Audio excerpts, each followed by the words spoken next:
This blog I'm about to read to you is Do You Want Power? I'm Susan from Worldpeacefull, for those who don't know me. And my blog is Peace is Our True Nature, and I have another one called Peace for the World. I dreamed I was teaching peace in 1998, and I became a peacemaker after a career of being in market research in business. So my life changed. And from that point forward, I've really been engaged in finding my voice, in learning about peace, in expressing what feels right for me. It's a very long journey when we make a decision to live our life authentically.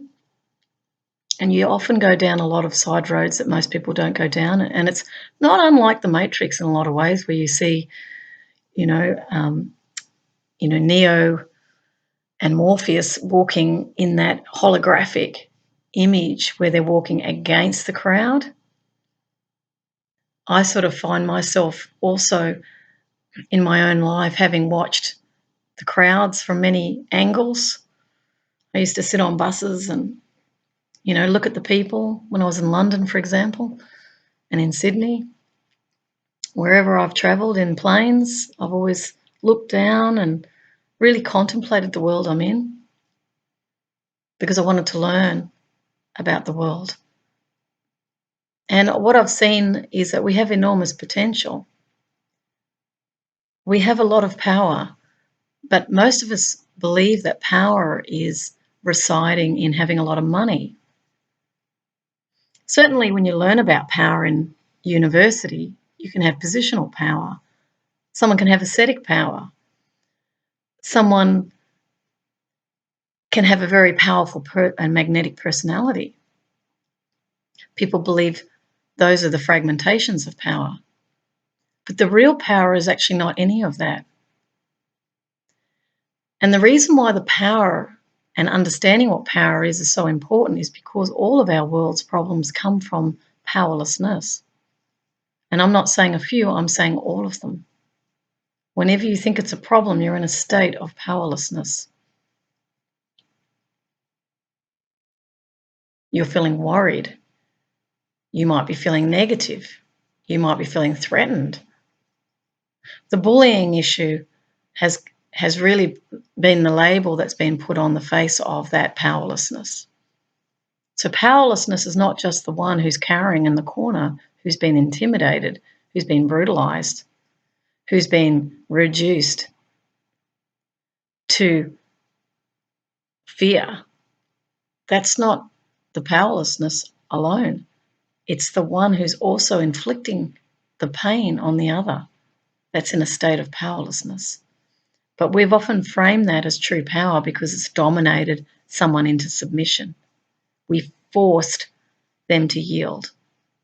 That comes from fear, not love.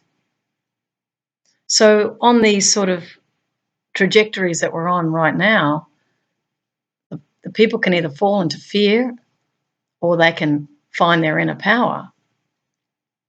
And power doesn't force anybody. Real power is at peace within themselves. So this would be a reframing of power. So this blog that I've put together is actually written by someone else, but it's Do You Want Power? And it's from a website, www.pensta.com/lot-archive/archive-stories/Tao Te Ching.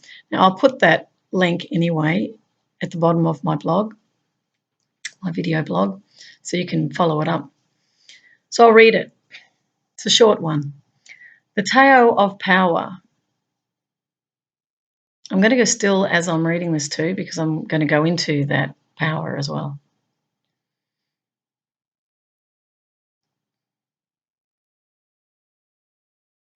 The Tao Te Ching explores a remarkable power that is latent in every individual. This power that Lao Tzu calls Te, They've written it as TA, but it's actually Tao. It's the Tao. Sometimes they write it as the Tao Te Ching in English translation, or the Tao Te Ching. In truth, it would be nameless, but this is humans trying to put a label on something that's actually labelless. So it's called the Tao. Emerges when one is aware of and aligned with the forces in nature, which is the Tao. It is essential to Lao Tzu system that we understand why and how reality functions, and that we come to realize that nature invariably takes its course. We already know that it is rarely worth the effort to swim upstream. But do we know the way the stream is flowing?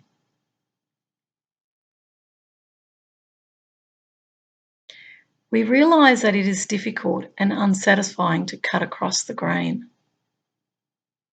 But can we see that way the grain runs? Lao Tzu believed that a constant awareness of the patterns in nature will bring us insights into the parallel patterns in human behaviour.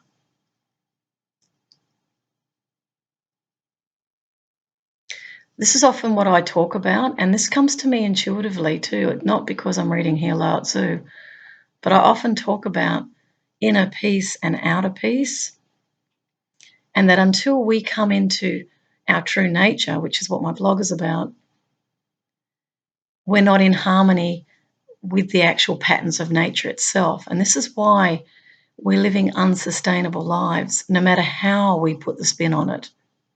You can recycle till the ends of the earth, but you're not sustainable.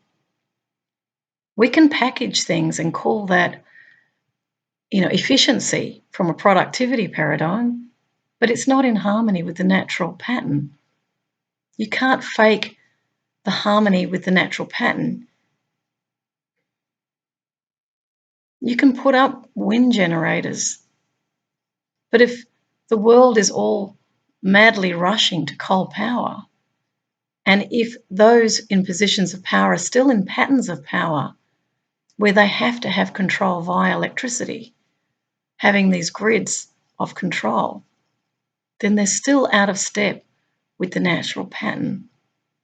And it matters not where they go, whether you stay on the planet or where you go to the moon or wherever you go, it doesn't matter.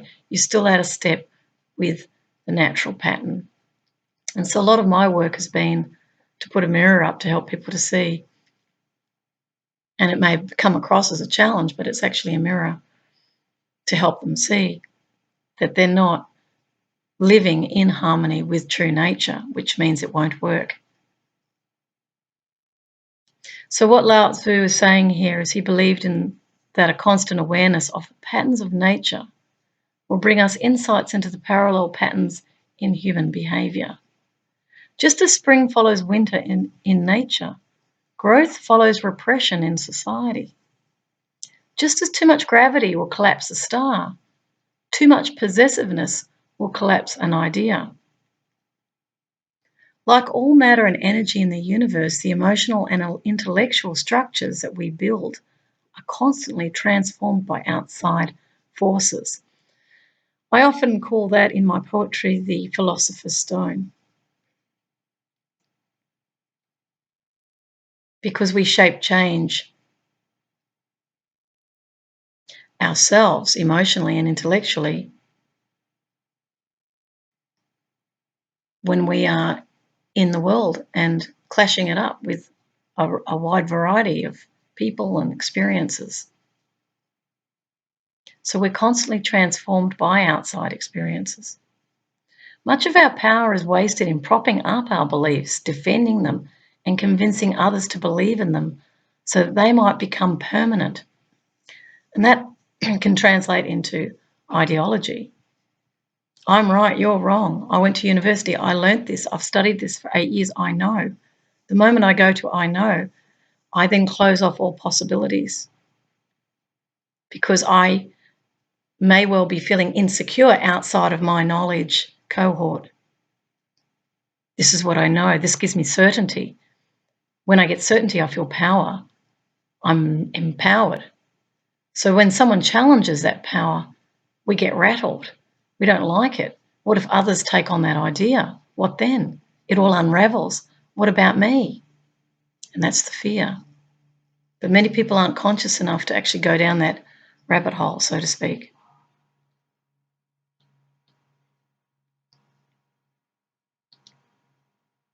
So we're spending a lot of this power in propping up our beliefs.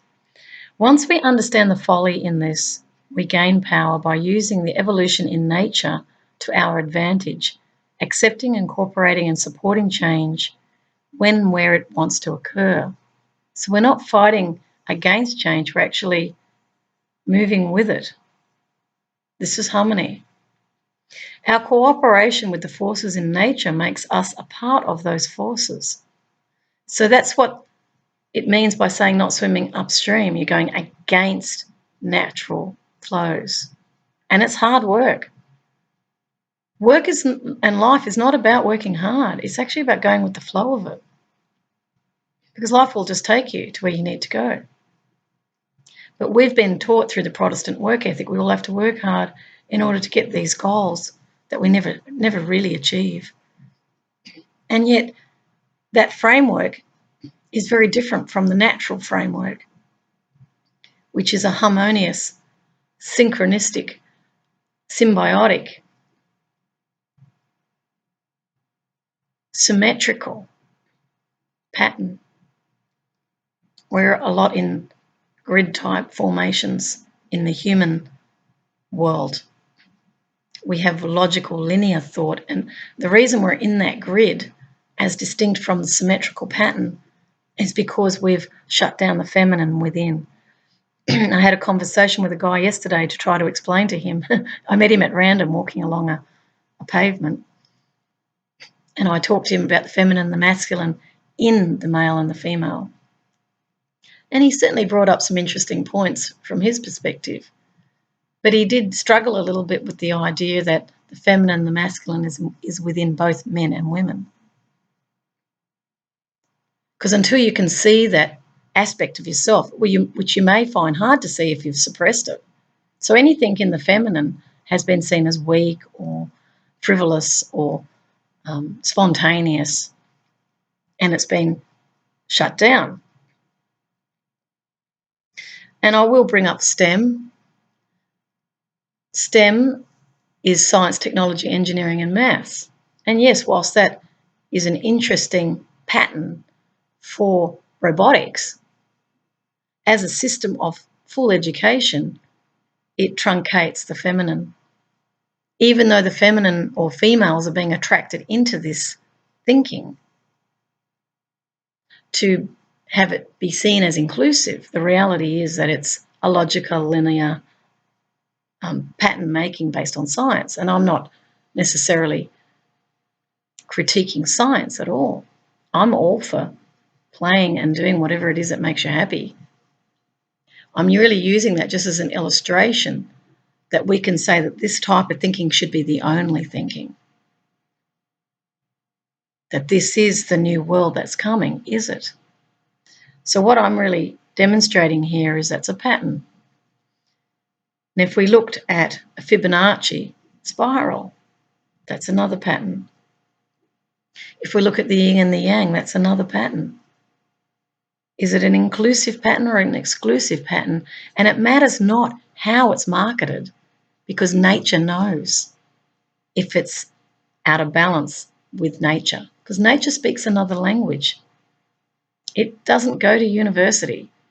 Nature is a 4 billion year blueprint that's based on homeostasis as the order in what appears to be a chaos, but it's not chaos. It's just random. It appears random events. It's not even random.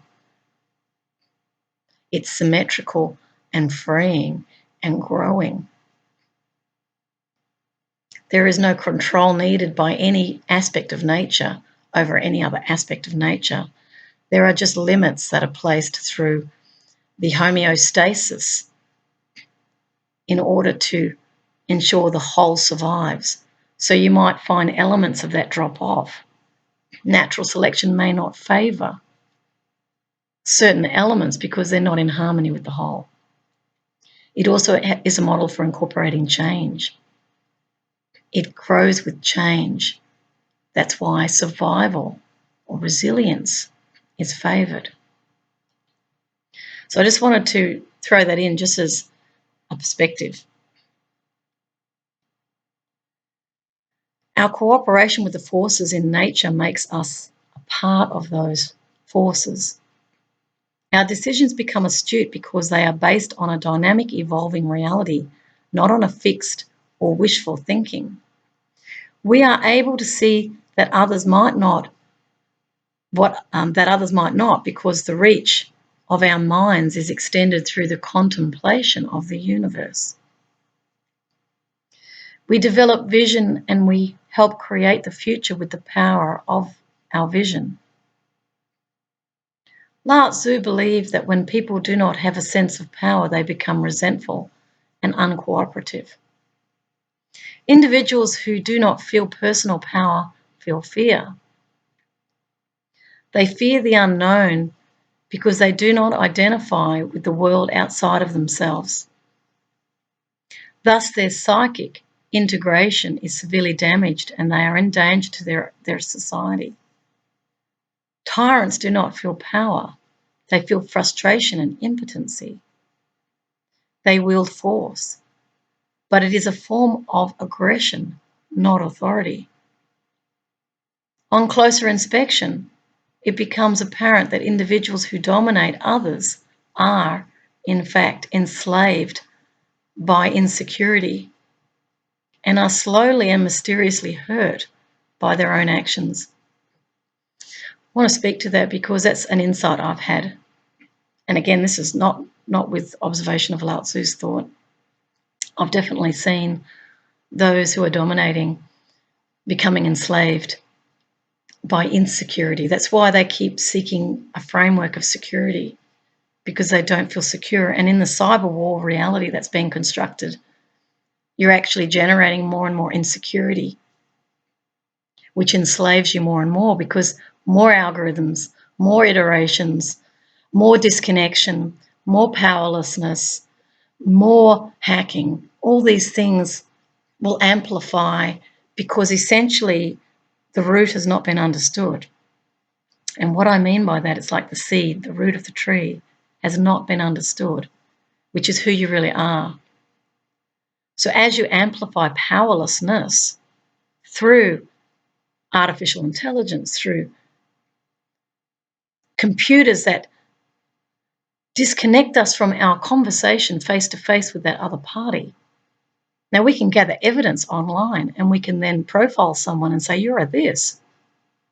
But can you do that sitting in front of them and talking it through and recognizing elements are same as yours?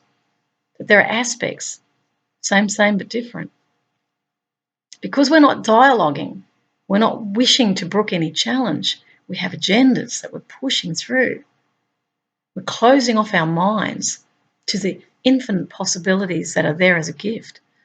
And even those who may turn up as challenges, dissenters, whistleblowers, radicals, whatever you want to label that perception of the other that you feel somehow threatened by.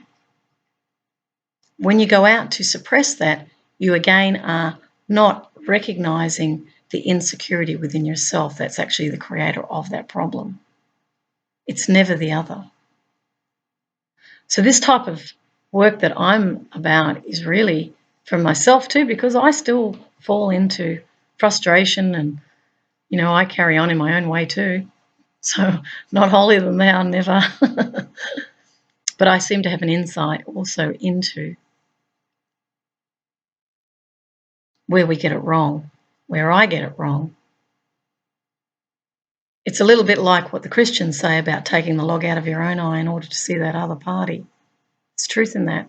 Conflict resolution gets you to really sit and listen to the other party without critique. This is called harmony. This is called learning. This is about getting the story straight. This is about getting it right. We can easily get into glee clubs of agreement. We're in this industry. We're all going this way.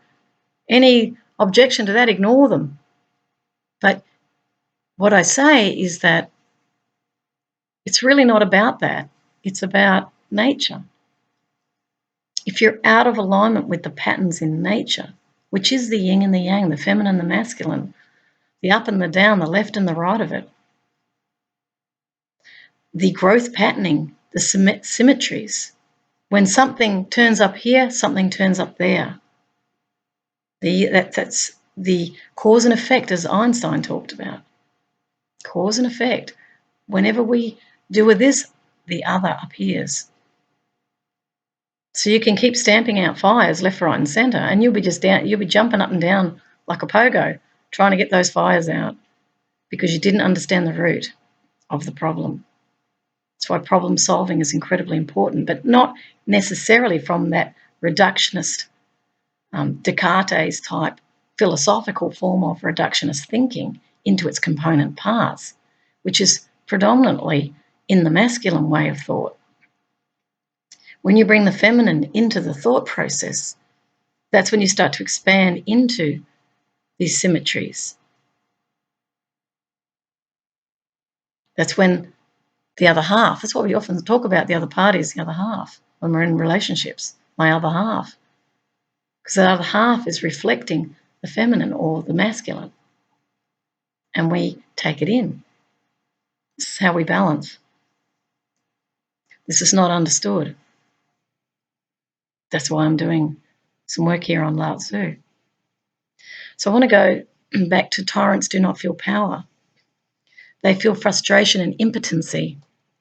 So we can sit and we can demonize leaders. He is this and he is that.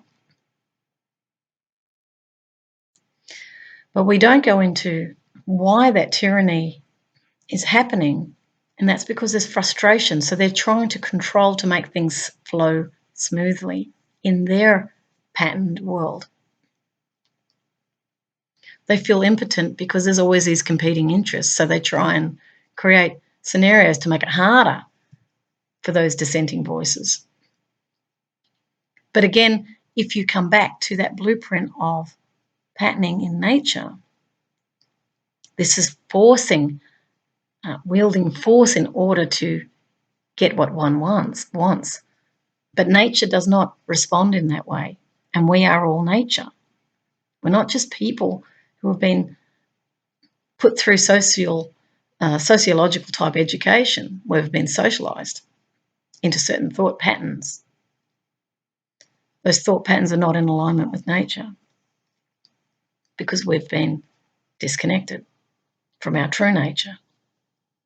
And that's because we've sought power outside of ourselves, not power within.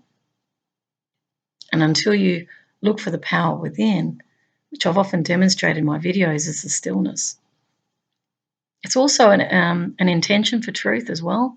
It doesn't mean that it follows that everything I say is absolutely true and you should all believe it. No, but my intention is for truth, so at least there's going to be an attempt to be honest. Now, that's always up for any sort of challenge. I don't mind, because that other challenge might be the very thing I need to understand the puzzle that I might be working on. I don't see someone challenging me as a threat. I see them as someone who's bringing another piece of the puzzle to me. They're a teacher of sorts. And if I see them as a teacher, how can I fight my teacher? I wouldn't. And this is what it means to stay below. If I brought in the Christian vernacular, and I'm not a Christian myself, but if I brought in some of that, it would be equivalent to Jesus washing the feet. And that was really metaphorical for humility in serving that other. And many are not understanding that because they're going forward in serving themselves, believing that power, the accumulation of power, is what's going to maximize their own happiness at the end of the day. But it really doesn't work that way, because we're all part of each other. We are a civilization. We are a species that feels each other. We respond to each other. We're connected to one another. We have very strong bonds with each other. But we still haven't learned how to live together because we haven't known how to deal with those urges for power that often come subconsciously in a grab for power of some sort, or drives us to keep working really hard in order to get what we think we're going to get at the end of the day. The real power is in the silence. Lao Tzu was a very great teacher who was, based in China. And he worked in the emperor's court. I can't remember Henan. I don't know if it was Henan where he worked. It's been a while since I read his story, but he was in the great library. So he's well worth checking out. So I'll read this last bit. Lao Tzu attributed most of the world's ills to the fact that people do not feel powerful and independent. So clearly, if we want to create more peace and stability in a real way, we have to help people feel empowered and having independent self-determination to be able to solve their own problems. And this is where resilience builds from.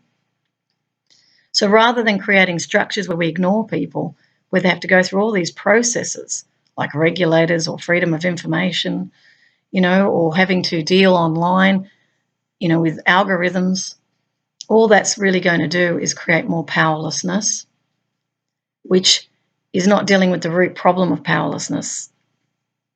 People might seek a grid of sorts to control and to keep processes running what they call efficiently, but in actual fact, the human condition gets more and more disempowered, which creates more and more problems as it becomes disconnected emotionally from one another.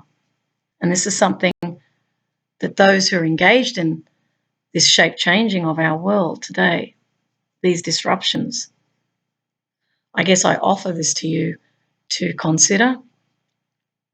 If you're truly wanting to feel power, it would be very wise to start to examine inner power. And you will find that it changes the way that you actually see. So I'll leave that with you, Lao Tzu, and I'll put the link at the bottom of this video for you to consider. At the end of the day, we're all one, and at the end of the day, we all want to be happy. At the end of the day, we all want to feel empowered. And when one wins, everyone wins. It's a win-win is what we're wanting. Conflict resolution always speaks of that because it always includes the other parties to solve a problem together and collectively. And the issue is actually not the problem, but the coming together to solve it.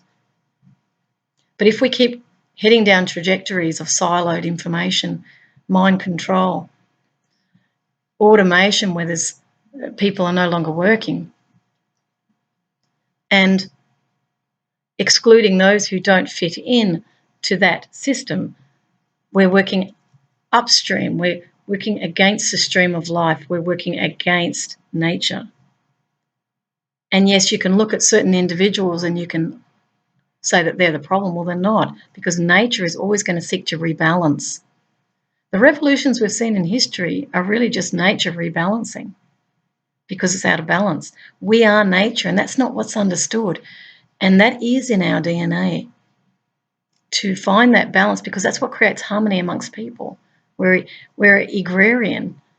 We are desirous of egalitarianism because we all want to get along. That's our true nature. But we've developed so many systems of control through hierarchy, business interests, which are not actually egalitarian. They're not respecting of that diversity. They might give lip service to it, but ultimately they're not really embracing it and going, you know what, I welcome the challenge. I welcome that difference of opinion because that's grist for the mill. That actually is where I get the impetus to improve and change. That's how we expand our civilization to greater heights. So it's not about, destroying that other party. It is about inviting them in. Until we look at things we will never have the power to create the change that's needed in order to live in balance with the planet. It's a very good saying, what you resist persists, what you look at disappears. There is inherent wisdom in that idea. What you think about, you bring about. If you keep seeing fearful world, if you keep believing you have no power, if you keep exposing violence to young children and using that as entertainment, if you continue to dominate as a means of trying to make your inner world feel control, it ultimately cannot work. It brings about a future that's not really in your highest interests. It's an exhausting world that gets co-created there because people don't know who they are. People will react and not respond to challenges. People won't know how to relate to one another because they'll think their world is within their devices. And yet there is an incredibly beautiful world outside of all of that. And it's not to say that maybe there aren't ways those things can exist, but obviously things like the electromagnetic frequency would have to be examined for health impacts, because we are each other's keepers, definitely. And what you do to another returns to the self. These are universal laws. So if you cause harm in someone, it will come back to you one way or another. And Lao Tzu did actually talk about that, harm coming back to people. Very, very important that we become self-aware. And I believe Lao Tzu was one of the teachers of that. The Tao Te Ching, the way and the life, is well worthy of your attention. So I'll put the links to the bottom here. And again, I'm offering this as a form of consideration in the highest interests of everyone, because everyone is me and everyone is you. Take care. Bye.